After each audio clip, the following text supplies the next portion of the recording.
Jamais depuis le début de cette crise sanitaire, les maisons d'édition n'avaient reçu autant de manuscrits. Mais qui n'a pas eu envie de prendre la plume, de regarder dans le rétroviseur et de raconter sa vie, ses pensées, ses souvenirs?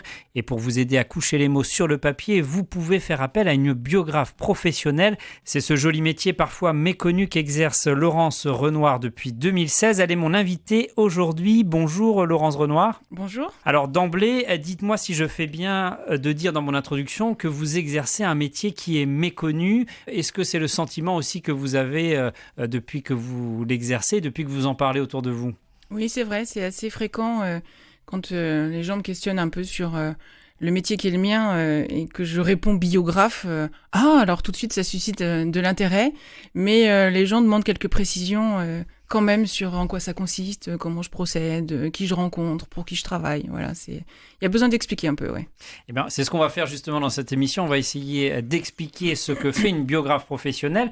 Alors, vous dites tout d'abord, pour vous présenter sur votre site laurencerenoir.fr, que l'un des moteurs qui vous a lancé dans ce métier, c'est la question de la transmission. C'est donc important pour vous d'être celle, grâce à qui on peut transmettre d'une génération à une autre, d'un parent, d'un grand-parent à un petit enfant, à un enfant, d'être un peu ce lien entre le passé et le présent. C'est ça qui vous a motivé à devenir biographe? Oui, c'est vrai. Je trouve extrêmement précieux de voir un peu où sont ses racines, de pouvoir avoir un peu accès à la vie des gens qui nous ont précédés. Et la question de la transmission est vraiment fondamentale, effectivement. Alors il y a des rencontres évidemment, mais la transmission, elle est diverse. Elle va être, ça peut être la transmission d'un patrimoine familial quand on est justement sur un récit pour les proches. On peut être sur la transmission professionnelle aussi, locale. Enfin voilà, ça peut être très très large. Mais pour l'avoir fait moi, puisque j'ai commencé en écrivant un livre pour mon père, pour ses 70 ans, puis ensuite pareil pour ma mère, j'ai réalisé aussi de l'intérieur ce que ça peut faire que d'avoir approché différemment les conditions dans lesquelles ils ont grandi, et qu'en allant chercher leur histoire, j'avais trouvé la mienne aussi. Et ça a été une jolie révélation. Alors, on va rentrer dans le vif du sujet. Laurence Renoir, parlez-nous de ce processus de création. Alors, comment ça se passe? Est-ce que tout d'abord, ma première question, est-ce qu'on appelle des clients ceux qui vous contactent, ou comment vous les nommez, et comment ça se passe pour essayer de recueillir leurs paroles, leurs souvenirs? Vous les rencontrez, vous les enregistrez, et on va dire que l'étape principale, coucher les mots sur le papier, vient après? Oui, c'est vrai. Alors pour revenir sur la première partie de votre question, effectivement, ce sont mes clients. J'ai eu beaucoup de mal à pouvoir utiliser ce mot-là, d'autant plus que j'ai travaillé 20 ans dans l'associatif privé. C'était pas vraiment mon milieu, mais voilà, ça y est, je m'y suis faite maintenant. Et donc oui, je travaille pour des gens, et la question de l'écriture vient vraiment dans un second temps. Il s'agit d'abord d'une rencontre. Et dans un premier temps, quand je suis contactée, je vais rencontrer les gens. Ça, c'est la première étape extrêmement importante, parce que les gens vont aller raconter leur histoire et donc approcher leur intimité, et donc évidemment il faut que le contact passe bien, qu'il y ait de la confiance et que les choses se déroulent dans un climat agréable et détendu. Et donc après ce premier entretien, si les gens souhaitent qu'on travaille ensemble, on fixe un premier rendez-vous. La plupart du temps je me déplace, parce qu'on est plus à l'aise pour parler de soi dans son environnement. Et puis en fonction des éléments qu'on a déjà discutés avant, de la nature du projet, de l'objectif, de comment... Voilà, moi j'ai quelques questions techniques aussi après sur comment je vais construire les choses. On se rencontre, je pose le dictaphone sur la table, et puis c'est une conversation finalement... un peu plus un monologue. Moi je parle pas beaucoup, mais que je demande... quelques précisions, je pose quelques questions, mais j'écoute beaucoup. Et puis ensuite, je travaille seule à partir de l'enregistrement à une prise de notes manuscrite, quasiment du mot à mot, sauf si le projet est contraire. Comme généralement ce sont des livres qui sont destinés aux proches, je tiens à ce que les gens puissent presque entendre la personne qu'ils connaissent en lisant. Donc ça suppose que j'ai bien noté les expressions, les tournures de phrases, le phrasé, les associations d'idées, etc. qui sont citées. Et ensuite seulement, quand j'ai 30, 50, 80 pages manuscrites, là, il faut engager la rédaction. Et puis la structuration du livre, ensuite, s'élabore au fur et à mesure des entretiens et puis de la matière, en fait, du contenu de ce que les gens ont pu raconter. Et ensuite, je vois les gens à peu près J'aime bien qu'il y ait un intervalle d'1 mois entre chaque entretien, parce qu'il faut du temps, il y a des choses qui reviennent, qui remontent. C'est un espacement que je trouve qui est intéressant. Et moi, je transmets avant l'entretien suivant le travail du précédent, le manuscrit. Et donc, ça permet aux gens de voir un peu ce que ça donne. Et donc, il y a tous les échanges ensuite en cours de réalisation. Les photos sur la fin, généralement, on fait ça plutôt après, quand il y a des photos à mettre dedans, puisque c'est en fonction évidemment du contenu. Voilà, et puis tout l'accompagnement qui va avec sur les questions. Moi, mon attention sur, par exemple, quand il est question des enfants, qu'il n'y en ait pas un pour lequel il y a beaucoup plus de choses de dites que pour d'autres. S'il y a des photos, qu'il n'y en ait pas un où il n'y en ait pas éventuellement, ou qu'il y ait une erreur éventuellement aussi, ça peut arriver de date. Voilà, donc c'est tout l'accompagnement qui va avec, le travail sur le titre, la construction, voilà. Alors, est-ce que Laurence Renoir, même si c'est une démarche volontaire de la part des personnes qui vous contactent pour recueillir leurs souvenirs, écrire leur vie, est-ce que c'est pas un peu difficile pour eux de rentrer, de partager l'intimité de souvenirs, de moments peut-être aussi un peu difficiles, de querelles de famille? Il faut vraiment, vous l'avez dit, contrairement à ce qu'on pourrait penser, ce n'est pas un métier solitaire, là c'est vraiment un métier de contact avec qui il faut établir vraiment un lien de confiance. Ah oui. Bah, si ça peut, il y a des gens qui ont à la fois envie de transmettre leur parcours, comme une dame là pour qui je vais travailler prochainement, qui a 63 ans et qui souhaite transmettre des choses sur sa vie, notamment de femme à ses enfants. C'est pas forcément simple, effectivement, à aborder. C'est une question de confiance, c'est vrai, de départ. Et puis après moi, je prends les choses avec tact et délicatesse autant que possible. Et il y a certains sujets qui viennent progressivement et pas dans un premier temps non plus dans les entretiens. Parce qu'il faut que ça se construise.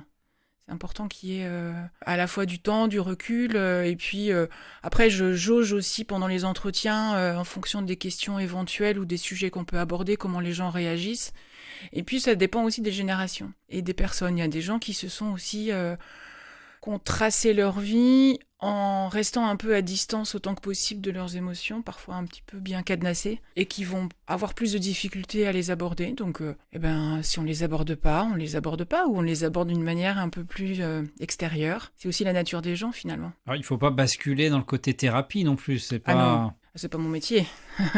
C'est pas mon métier, mais c'est vrai aussi que on m'a dit souvent qu'il y avait un versant quand même un petit peu, non pas psychothérapeutique, puisque c'est pas, évidemment, surtout pas mon métier, mais quand même le fait d'aborder son histoire et de la raconter à quelqu'un qui n'est pas dans son cercle, malgré tout, poser des mots, les voir écrits, ensuite c'est encore autre chose aussi, entre ce qui est dit de manière orale et ce qui va se retrouver inscrit sur un livre. Ça change tout de suite les perspectives. Donc il y a quand même cette dimension-là qui est présente plus ou moins selon les gens, selon la manière dont ils appréhendent les choses aussi. Bon, voilà, moi je le sais. Et puis, je vais pas dire que j'en fais pas cas, parce que je le sais, mais c'est pas mon propos, en tout cas.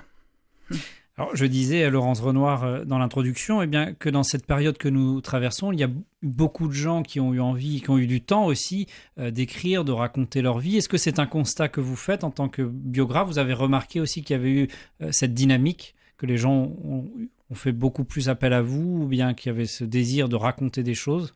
Dans un second temps. C'est-à-dire que depuis l'automne dernier, il y a beaucoup de demandes. Je ne sais pas si c'est lié au confinement, je ne sais pas si c'est lié à toute cette période-là, mais effectivement, il y a depuis 6 mois à peu près, 6-8 mois, ça bouge bien. C'est vrai. Alors, une des premières motivations des personnes qui viennent vous voir, c'est donc de partager, de transmettre. Ce sont majoritairement des personnes avancées en âge qui se disent « je vais laisser une trace, un souvenir, raconter ma vie, par exemple, de femme à mes petits-enfants ». Mais il peut y avoir aussi des gens moins âgés qui ont envie de faire peut-être pause sur leur vie et puis de faire comme une étape et de la raconter déjà là où elle est arrivée. C'est très partagé en fait. J'ai à peu près la moitié de mes clients, puisque c'est donc le terme, à peu près la moitié qui sont des personnes âgées. Et donc là, vraiment dans une envie de transmission familiale. Et puis parce qu'il y a aussi des choses qui sont racontées à l'un à un moment donné, à l'autre à un repas, à une réunion de famille, et finalement ça reste éparpillé. Donc qui peuvent avoir envie que tout soit réuni, eux ou leurs enfants ou petits-enfants d'ailleurs, qui sont parfois eux mes clients pour leur ascendant. Ouais. Mais ça, oui, ça représente à peu près la moitié des gens pour qui je travaille. Et puis pour les autres, c'est pas forcément pour faire le point au stade où ils en sont aujourd'hui, ça peut être aussi juste sur un événement, une période. Par exemple, je travaille depuis quelques mois pour un monsieur qui veut écrire un livre qui soit un témoignage sur son parcours de patient diabétique et de personnes sociales qui vit avec le diabète sur les aspects familiaux, conjugaux, personnels, professionnels, vie sociale, loisirs, tout ça. Et puis, je vais prochainement travailler aussi pour un couple qui veut témoigner de leurs difficultés à devenir parents. Donc là, j'ai aussi travaillé pour une femme qui avait une quarantaine d'années et qui, elle, voulait faire écrire un livre sur un procès. Donc vous voyez, on peut être sur des choses comme ça qui sont très ponctuelles ou très, très précises dans le temps. Une autre femme, ça avait été sur des voyages. Ça avait été très émouvant d'ailleurs, ce livre-là, parce que cette femme avait disposé des agendas que son mari, décédé 2 ans avant, avait scrupuleusement remplis chaque jour, comme un petit journal de bord. Et puis, elle a voulu un livre qui recense tous les voyages qu'ils ont faits. Et donc, j'ai travaillé à partir des agendas et puis construit le manuscrit. Et elle, je l'ai enregistré ensuite, après. Et donc, ça a permis de les faire dialoguer finalement tous les deux, au-delà de la mort finalement, puisqu'elle a autrement évoqué les choses, complété, apporté d'autres anecdotes, rebondi sur des choses qu'il avait écrites. Voilà, donc c'était... Ouais, ça avait quelque chose de très touchant. Oui. Donc, c'est pas forcément des personnes âgées. À chaque fois, ce sont des rencontres très fortes, tout le temps. Ça en a toujours été. Et je pense à un couple de Cambodgiens dont j'ai écrit le livre il y a 1 an et demi et qui étaient adolescents au Cambodge dans la fin des années 70 et donc qui ont vécu entre 75 et 79 la période des Khmers rouges, donc qui ont connu la déportation, la famination, l'esclavage, les travaux forcés, voilà, qui ont été témoins aussi de beaucoup d'atrocités, qui en ont très peu fait part d'ailleurs avec toute cette pudeur qui va... voilà, ils ont raconté toute cette période et j'ai enregistré monsieur, lui, jusqu'à leur rencontre, madame, jusqu'à leur rencontre aussi, enfin leur mariage, et ensuite eux deux ensemble sur leur vie et puis leur exil en France au début des années 80. C'était quelque chose de très très fort et on était sur des gens qui étaient jeunes, hein, ils avaient, alors tout est relatif hein, évidemment, mais bon, ils avaient 57 et 60 ans, donc on n'est pas du tout... évidemment, loin d'être dans des situations de personnes âgées. Mais là, on est sur un parcours, encore une fois, aussi extrêmement particulier. Mais comme l'est chaque parcours, finalement, sans qu'il y ait d'événements extraordinaires. Puisque je pense à ça parce que beaucoup de gens, des fois... Enfin, beaucoup, non. Il m'est arrivé à plusieurs reprises que les gens me disent que... mais pourquoi écrire un livre sur ma vie, elle est banale. Mais non, aucune vie ne l'est, puisque chacune est unique. Il ne faut pas forcément avoir traversé des événements extraordinaires, historiques, pour se dire ma vie est extraordinaire et elle mérite un livre. Voilà, exactement. Le quotidien. Et d'ailleurs, le quotidien, c'est aussi ce que vous aimez. Par exemple, vous vous êtes beaucoup plongé dans le monde agricole ici en Bretagne. Oui. Donc, on va dire la vie des paysans, c'est aussi un sujet que vous avez beaucoup creusé, Laurence Renoir. Ouais. J'ai beaucoup travaillé pour des gens qui ont été agriculteurs ou paysans au XXe siècle. Et les choses se croisent, hein, que ça soit des récits du côté de Guingamp ou de la Guerche de Bretagne ou vers l'Orient ou du côté de Montauban ou Gaël. Enfin voilà, selon les endroits où je suis allée, finalement les choses sont sensiblement les mêmes. Il y a quelques petits termes locaux qui changent, mais globalement c'est la même chose. Et c'est vrai que je crois que ces générations qui ont exercé, qui ont eu leur vie active au milieu du XXe siècle, seront probablement les seuls de l'histoire de l'humanité à connaître une propulsion technologique et de changement de vie, que ça soit pour la vie courante d'ailleurs, et autant que pour la vie professionnelle dans le monde paysan, absolument phénoménal. Et je travaille actuellement pour une femme qui est née en 1925 et je croise avec des gens nés dans les années 50 et finalement la vie quotidienne des paysans a commencé à bouger. Bon, alors c'est pas une surprise, mais avec la mécanisation dans les années 60, et il y a finalement peu de différence sur l'exploitation des terres et la vie quotidienne des gens entre les années 30 et le début des années 60. Et d'un coup, après, tout a basculé, à la fois le matériel, les tracteurs bien sûr, mais aussi les remembrements et puis toute l'évolution du paysage aussi de la campagne. Alors sur ces sujets-là, Laurence Renoir, que ce soit l'évolution du monde agricole, l'histoire du Cambodge, aborder cette maladie, le diabète, là on se rend compte qu'être biographe, ce n'est pas seulement recueillir la parole, écrire. Vous faites aussi un vrai travail de documentation. À chaque fois, vous vérifiez la chronologie, vous ouvrez des livres d'histoire. Derrière, il y a tout un travail à faire également. Je vais vérifier, oui, non pas à la marge, mais presque. C'est-à-dire que les gens apportent leur regard et leur vérité sur voilà, le parcours qui a été le leur et ce qu'ils ont vécu. Je vais juste vérifier pour m'assurer quand il y a un lieu qui est cité ou une date, que c'est bien la bonne, simplement par souci de vérité historique. J'essaye, sauf s'ils me le demandent, évidemment, de pas trop creuser, parce que j'ai envie de rester au plus proche du témoignage et de la parole des gens. Alors, est-ce qu'il peut y avoir aussi cette problématique de la vraisemblance, de la vérité, ou bien de mélanger Est-ce que vous dites par exemple à votre client, attention, là, c'est pas forcément vrai ce que vous dites, ça s'est pas passé comme ça. Vous les freinez parfois, ou bien ils se souviennent de ces événements-là et c'était pas forcément vraisemblable, mais vous les laissez, on va dire, dériver parfois. J'alerte quand même quand je constate un petit décalage. Et ensuite, s'ils tiennent à ce que les choses soient maintenues telles qu'ils les ont formulées, à ce moment-là, je m'arrange dans la formulation pour dire les choses il semble que, ou il a le souvenir que, de telle sorte que ça n'apparaisse pas comme une vérité historique affirmée, mais bien mettre en avant le fait que c'est un témoignage et le regard de quelqu'un sur un moment précis. Voilà. Mais bon, ça c'est quand même relativement peu présenté. Là, pour le Cambodge, j'allais vérifier l'orthographe des villes, par exemple, ou des lieux. Et puis parce que moi, ça m'a intéressée, et donc je suis allée lire, parce que j'avais envie de découvrir aussi et de croiser avec d'autres témoignages. Voilà, ce dont on a parlé après, mais moi, mon métier, c'est d'être un porte-voix, finalement, pour les gens. Donc, ça reste leur histoire à eux. Et c'est toute la question d'ailleurs de la mémoire.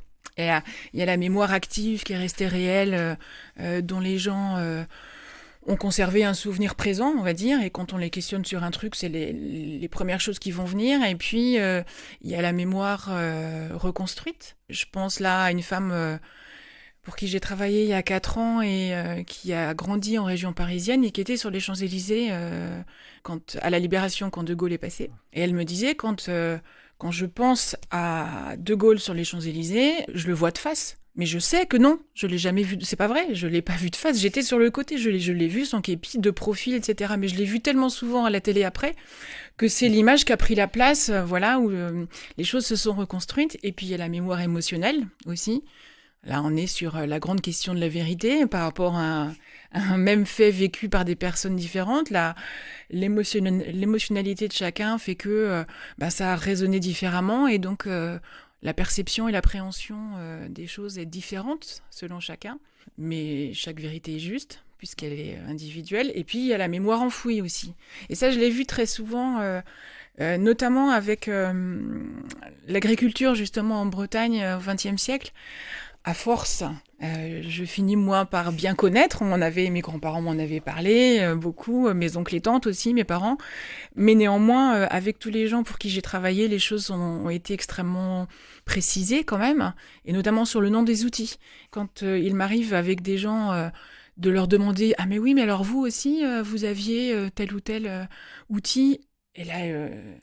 Je nomme les choses et ils me disent « Oh, mais ça fait 30 ans que j'y avais pas pensé. » Et là, on est sur plein de choses comme ça qui correspondent à des associations d'idées, à un truc qui tout de suite fait ressortir un souvenir ou un moment ou un fait.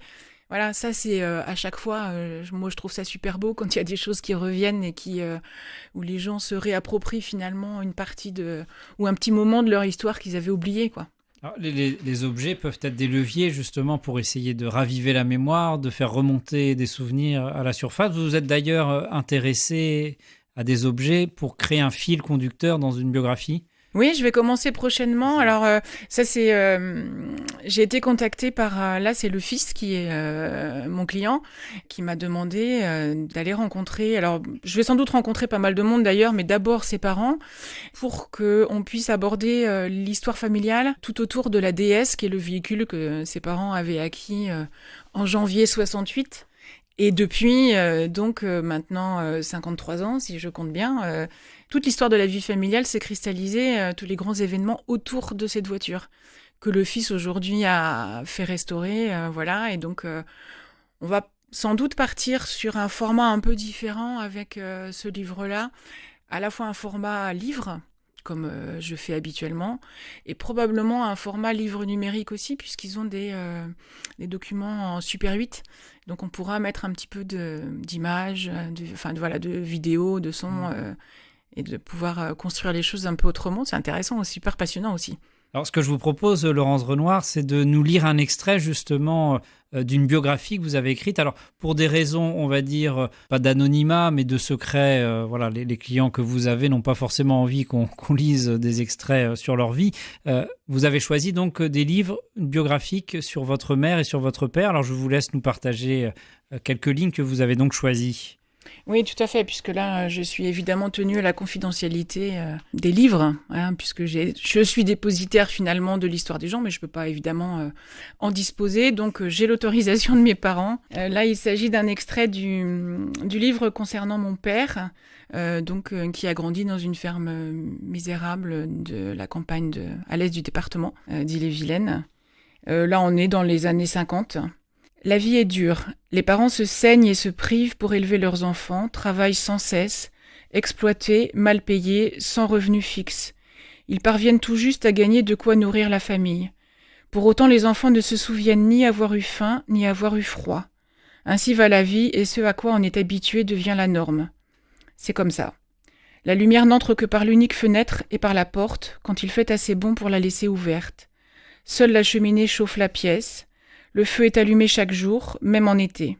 Il faut bien chauffer l'eau et cuisiner les repas. La table est frugale, la vaisselle est ordinaire, simple. Des écuelles en terre cuite de couleur marron, des assiettes claires avec un peu de fleurs, des bolets avec le liseré rouge, des tasses pour le café, claires comme les assiettes, les verres ordinaires. Il y a aussi de la vaisselle verte unie que la mère obtient par des bons gagnés au fur et à mesure de ses achats chez les commerçants. Des assiettes, un plat. L'électricité n'arrive au bas-breil qu'en 1952. Jusqu'alors, on s'est éclairé à la lampe à pétrole et à carbure, et ma foi, on n'y a pas vu bien clair pour faire les devoirs. Le carbure est apporté par un ami des ateliers de la SNCF. Ça fait une belle flamme qui éclaire bien, mais quelle odeur! Sur la table est posée une lampe pigeon, une toute petite lampe avec une faible flamme, comme une minuscule lampe à pétrole mais sans le verre, qui ne donne rien comme lumière, ou si peu. Merci Laurence Renoir. Alors, on est vraiment rentré là dans la maison, dans la vie intime. Donc là, c'était votre famille. Oui. On rentre dans le microcosme, là, on y est. Et ça me fait venir une autre question. Votre style, jusqu'où va votre liberté, vous en tant qu'auteur, parce que vous êtes aussi auteur, pour vous laisser aller à des élucubrations littéraires ou bien à apporter votre touche personnelle dans le style? Là, en vous écoutant, on voit que tout est sobre, très très bien écrit. Et ce sont les mots de votre père mot à mot, ou bien vous avez ajouté aussi une touche personnelle? Non, là, pour le livre pour mon père, c'était une surprise pour lui. Et donc, j'ai interrogé mes oncles et tantes, et donc j'avais plusieurs voix différentes qu'il a fallu synthétiser. Tout dépend en fait du choix qui est fait sur la narration. J'aime beaucoup. Alors évidemment, c'est toujours lié au projet des gens. Mais j'aime bien être sur une double narration, à la fois un narrateur externe qui présente les lieux, les faits, les événements, et puis qui alterne avec une narration interne où je cite les gens, où là du coup si j'ai dit il en présentant ou elle en présentant les choses, en italique on passe au je, et là c'est à l'imparfait et ce sont les gens qui s'expriment, donc ça me permet de conserver la manière de s'exprimer des gens. La plupart du temps quand j'écris, j'essaye d'être sobre et de pas partir dans des choses trop littéraires parce qu'on fait pas œuvre de littérature quand on écrit une biographie, voilà. Mais voilà, ça dépend un petit peu il y en a certains que j'ai écrits en jeu du début à la fin aussi, parce que ça pouvait pas souffrir d'autre chose que de la voix la voix de chacun. Vous nous avez expliqué, Laurence Renoir, le processus de création, l'importance du contact, de la rencontre. L'autre étape, c'est l'impression du livre. Comment ça se passe? C'est vous aussi qui prenez en charge cette impression, cette édition? Oui. Ouais, je fais tout finalement, enfin sauf l'impression bien sûr, mais évidemment le plus important du recueil de la parole, l'écriture, la construction du livre, et puis je m'occupe des photos que je retravaille, qui sont insérées, les pages de garde, la couverture et toute la mise en page naturellement, et quand tout est terminé, que les gens ont validé la version finale, j'envoie donc les fichiers à l'imprimerie. Je travaille avec l'imprimerie Identique qui est située Zedi Sud-Est à Rennes, voilà, dont je suis extrêmement satisfaite, qui me fournit un bon à tirer sur lequel je retravaille à nouveau la relecture avant l'impression finale que je m'occupe des contacts aussi et des commandes pour le compte de mon client en fonction du nombre d'exemplaires qu'il souhaite et que je leur livre après. Donc le livre arrive dans leurs mains, un moment, j'imagine, fort en émotion. Vous faites presque partie de la famille, puisque vous êtes celle qui avait collectionné les souvenirs, peut-être même la seule au début à connaître quelques pans de la vie de vos clients. Vous gardez contact avec chaque personne avec qui vous avez donc créé un livre? Oui, ouais, tous. Tous, pour certains, on est sur des contacts un petit peu plus fréquents, pour d'autres un petit peu moins, mais il y a au moins un ou deux contacts par an. Et oui, il y a quelque chose qui s'est noué. Et puis parfois alors bien sûr avec la personne que j'ai enregistrée, et puis aussi avec les proches, quand ce sont les enfants ou les petits enfants qui ont pris contact avec moi, qui ont mis les choses en place. Voilà, c'est ça fait partie. Ça peut pas se faire autrement en fait. Ça a à chaque fois été des rencontres fortes, grandes. Et alors, une question un peu plus intime, puisque vous racontez la vie des autres, Laurence Renoir, mais vous êtes là aussi pour raconter la vôtre. Est-ce que jamais vous n'avez eu l'envie d'écrire un roman, d'écrire autre chose que des biographies, justement rentrer cette fois-ci dans la fiction? Eh ben, je l'ai fait, avant d'ailleurs. J'ai écrit un roman que j'ai encore besoin de retravailler un petit peu. Il y a toujours, en même temps, je crois que c'est jamais fini, mais encore besoin de retravailler un petit peu, oui. Ouais. C'est un autre exercice complètement différent. Alors, on rappelle aussi que bien être biographe, c'est aussi ce qu'on pourrait appeler être écrivain public. Alors là, il s'agit de d'autres styles d'écriture, un peu moins, on va dire, glamour, puisque c'est plutôt des corrections de thèse, des CV, des documents administratifs. Vous faites aussi office d'écrivain public? Oui, je peux. Je le fais à la marge parce qu'il y a moins de demandes. Ça c'est moins présenté, mais effectivement, je suis aussi... Ça fait aussi partie des choses que je fais. Je pense notamment à un jeune homme qui m'avait demandé de lui écrire une lettre de motivation pour Parcoursup parce qu'il avait changé d'orientation et il fallait qu'il réussisse à expliquer son choix initial, le changement depuis avec un nombre de mots limité. Enfin voilà, ça avait été un exercice de synthèse. J'ai l'impression que vous devez maîtriser l'art de la synthèse mieux que quiconque, puisque entre écrire une lettre de motivation, des heures de bande-son aussi avec ces interviews, vous savez synthétiser. Ah c'est nécessaire, ouais, c'est important. Oui, tout à fait. Surtout quand il y a, pour les biographies, plusieurs personnes qui s'expriment, là où il faut parvenir à rassembler plusieurs voix différentes. On est sur encore une autre forme d'exercice d'écriture, c'est vrai. Alors, ce qui m'amène justement à évoquer... on va dire cet exercice que vous avez fait par exemple dans un EHPAD où là il s'agissait de recueillir plusieurs paroles pour en faire un recueil, oui. Ou alors dans une fratrie aussi, vous l'avez dit Laurence, on peut vous demander de recueillir la parole des frères, des sœurs. Comment ça se passe justement quand il y a plusieurs narrateurs? Parce qu'il peut y avoir des querelles, on peut se dire, vous avez parlé tout à l'heure de la mémoire émotionnelle, on ne se souvient pas de la même chose, du même événement, on va dire des années après. Comment ça peut se passer si vous remarquez que, une sœur ou une personne n'a pas du tout la même version qu'une autre? Je tente la conciliation, puisque de toute façon, quand il y a plusieurs personnes interrogées, chacune valide le passage qui reprend sa parole. Quand c'est un écrit qui est synthétisé, c'est l'ensemble du manuscrit qui est lu par chacune des personnes qui s'est exprimée. Et donc, là après... moi, je vois les choses avec chacun, et puis en fonction de la vie de chacun, je tente de trouver un espace où chacun s'y retrouve. Mais ça me fait penser à une famille où il y avait eu plusieurs enfants qui avaient évoqué un secret de famille que certains souhaitaient évoquer, les autres pas. Bon ben voilà, on a trouvé un compromis qui a été de conserver finalement le silence sur ce sujet, puisque on sait bien que quand c'est écrit, c'est inscrit sur le papier et ça prend une autre dimension. Donc c'est un choix qui a été fait de manière collégiale, on va dire, avec l'ensemble des intervenants. C'est aussi la vie, mais c'est vrai que j'ai à être vigilante sur tous ces aspects-là pour froisser personne ou souligner. Il y a toujours, moi j'écris avec l'ensemble du témoignage que j'ai eu, il y a toujours des passages qui sont qu'on me demande finalement d'enlever parce que bon, ça peut froisser l'un, voilà. Donc à chaque fois, à tous les coups, c'est arrivé. Et puis après, moi, j'ai une vigilance par rapport aux dates aussi. Des fois, il y a des incohérences, donc il faut que je fasse attention. Si c'est quelqu'un qui est né en 65 et qui me dit avoir 40 ans en 80, bon, on se dit que non, il y a un petit truc, voilà, qui va pas. Donc parfois, ça se joue à un an ou deux. Parfois, il y a des petites incohérences entre des passages. Donc c'est ça. Vous êtes à la fois passeur de mémoire, mais aussi, on va dire, veilleur de mémoire, puisque vous faites attention à toutes ces incohérences. Eh bien, merci beaucoup, Laurence Renoir. Alors moi, j'ai une dernière question. Que lit une biographe ? Est-ce que vous lisez exclusivement des biographies ou bien pas du tout, ça ne...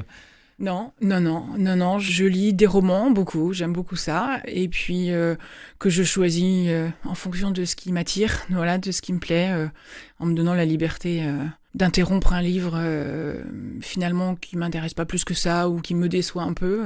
Je trouve que c'est la liberté des lecteurs aussi de pas aller coûte que coûte au bout, sauf si je le souhaite. Mais oui, je lis beaucoup, c'est par période aussi, il y a des moments où je fais autre chose, voilà, c'est variable. Vous sortez la tête des livres.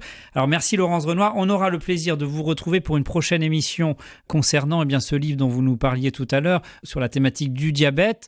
Vous reviendrez en studio nous en parler, alors peut-être avant le début de l'été, mais on va se quitter avec la lecture d'un autre extrait, cette fois-ci donc une biographie, mais celle de votre mère. Alors, est-ce que vous pourriez nous donner le titre que vous avez choisi ? Parce que c'est vous aussi qui choisissez les titres ou bien c'est en concertation ? Les titres, les gens me demandent souvent, j'en propose. Là récemment, j'en ai proposé, je sais plus, une quinzaine, puisque tout dépend de ce que les personnes souhaitent mettre en avant. Celui de mon père que j'ai lu tout à l'heure s'intitule Entre hier et demain, au bas Braille, donc qui est le sous-titre sur le lieu-dit. Et puis pour ma mère, j'ai procédé un peu pareil. Le titre c'est En lisière et le sous-titre Abintin, qui est le lieu-dit, donc en bordure de forêt. Voilà. Eh bien, je vous laisse nous lire un extrait de cette biographie. Merci beaucoup, Laurence Renoir, et nous allons nous quitter eh bien, avec votre voix et vos mots. Auguste est un homme courageux et travailleur. Il est également très fort physiquement. Lorsque ses neveux viendront travailler avec lui à la ferme à l'occasion, il sera toujours celui qui abat le plus de travail. C'est un sacré bosseur. Réservé et calme, il est du genre taiseux et émotif. Que le sujet soit triste ou joyeux, émouvant ou drôle, il a souvent les larmes au bord des yeux, et ce, de plus en plus au fur et à mesure qu'il vieillit. Il n'est pas expansif, mais il apparaît paisible intérieurement. Il aime particulièrement le jardinage et la lecture de son journal le soir après le souper. Il apprécie la plaisanterie et s'y associe, mais il ne la provoque pas. Ce n'est pas le genre d'homme à raconter des blagues ou à s'étendre sur sa vie. S'il se dispute peu, il s'exprime peu également, gardant pour lui son univers. Très en retrait, il reste un homme assez mystérieux. Il aime le travail bien fait, soigné et sérieux. Les outils ont une place et n'ont pas à être rangés ailleurs. Ce qui est débuté doit être abouti. Pieux, il assiste à la messe tous les dimanches et ira même, sur proposition du recteur, faire une retraite de plusieurs jours dans les années 50, la retraite de Chabeuil. Il mène son petit train-train à la ferme, levé très tôt, pour aller par exemple faucher le trèfle quand c'est la saison. C'est un homme en retrait, effacé de nature, qui ne prend pas de décision et laisse sa femme prendre les choses en main et porter la culotte, ce qui ne semble pas lui disconvenir. Et son épouse, Anna. Anna est une femme joviale qui aime rire et chanter. Elle a été très affectée par la disparition de sa mère alors qu'elle avait un peu plus de 8 ans, décédée d'une embolie pulmonaire suite à une fausse couche. Après avoir été alitée plusieurs jours, sa mère s'est sentie mieux, a voulu se relever pour préparer ses enfants qui partaient à la messe et elle est tombée. C'était fini. Marquée par l'éducation dure de son père, Anna a de la poigne et mène son monde selon ses lignes de conduite. Très directive, d'un tempérament impatient, elle est la patronne à la maison. De fort tempérament, elle gère la famille et son travail avec rigueur. Elle a bon fond, mais il ne faut pas la contredire. Elle n'est pas une mère spécialement tendre ou douce, ne fait pas vraiment de câlins ni de bisous, mais berce ses enfants, les prend sur ses genoux ou elle les fait sauter. Anna est une femme joyeuse, très sociable et très généreuse. Elle a de la gaieté et de la verve. Il y a de la vie autour d'elle. Très courageuse, travailleuse et dure à la tâche, elle ne s'arrête pas beaucoup. Elle mènera seule la ferme pendant la guerre avec le QG des Allemands juste à côté. Abonnée à des magazines religieux qu'elle apprécie parcourir, très pieuse, Anna est intransigeante sur l'assiduité religieuse. C'est une femme qui peut s'emporter facilement. Certes, elle est joyeuse, elle aime bien chanter sous réserve que les paroles soient honnêtes et bienséantes, bien sûr. Certes, elle apprécie les sorties, mais attention, il faut que ça suive. Elle aime ses enfants, mais la vie s'est serrée. Elle ne leur raconte pas d'histoire le soir, pour autant, pendant la traite qu'elle réalise à la main, assise sur un petit tabouret, elle aime chanter des chansons à ses petits venus l'accompagner. Auprès de ma blonde, le petit oiseau à la volette, etc. Eh bien, merci beaucoup Laurence Renoir de nous avoir partagé quelques moments intimes de la vie de vos parents, puisque c'était donc 2 biographies sur votre père tout d'abord et ensuite sur votre mère. Alors vous, chers auditeurs qui nous écoutez, si jamais l'envie viendrait vous titiller, eh bien de vouloir raconter votre vie, coucher sur le papier des mots pour en faire un beau livre, eh bien il ne vous reste plus qu'à contacter Laurence Renoir. Vous trouverez tous les renseignements, ses coordonnées sur le site internet laurencerenoir.fr. Merci Laurence Renoir et à bientôt sur RCF Alpha. Merci à vous, à bientôt.